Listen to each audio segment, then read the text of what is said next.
Thomas Soto. Justement, il y aura tout à l'heure les deux Suisses. Et vous, Axel de Tarlé, Monsieur Plus, vous nous parlez des 3 Suisses ce matin. Ils redeviennent français. La société lilloise Domoti est en négociation exclusive pour acheter les 3 Suisses qui appartiennent aujourd'hui à un groupe allemand. Exactement, que de souvenirs, le catalogue des 3 Suisses de notre enfance avec ses pages vêtements, bricolage, jouets, lingerie fine, catalogue qui n'existe plus aujourd'hui. Les 3 Suisses qui d'ailleurs ne sont plus que l'ombre d'eux-mêmes. Ils ont été laminés évidemment par la concurrence des sites internet type vente privée, showroom privé, Sarenza ou Amazon.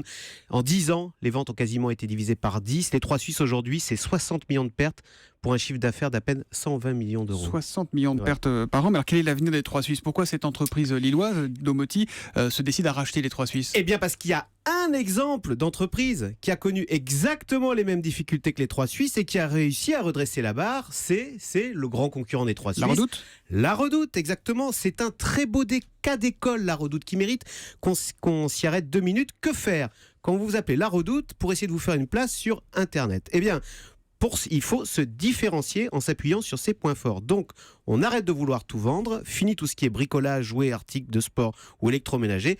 La Redoute s'est focalisée sur la mode, femmes et enfants. Et pour vraiment se différencier, La Redoute a créé sa propre ligne de vêtements avec des designers, des créateurs, en surfant sur l'élégance française, la femme française. Après tout, la France a un certain savoir-faire, une légitimité en termes de prêt-à-porter, de mode, avec même, je voulais apporter du coup, un catalogue papier. La Redoute, il est moins épais qu'avant quand même. Voilà, oui, parce qu'aujourd'hui, il y a beaucoup plus de collections qui sont renouvelées très rapidement, vous savez, sur le mode Zara ou H&M.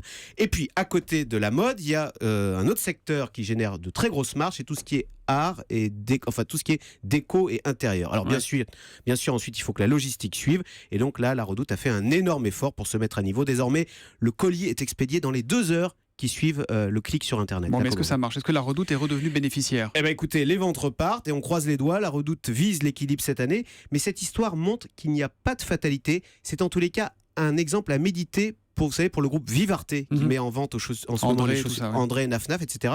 Ce sont d'autres très belles marques qui ont baigné notre enfance et qui sont aujourd'hui en difficulté et qui pourraient connaître le chemin de La Redoute, espérons-le. On souhaite bonne chance à toutes ces marques et aux 3 Suisses dont vous nous avez parlé ce matin. Merci Axel de Tarlé.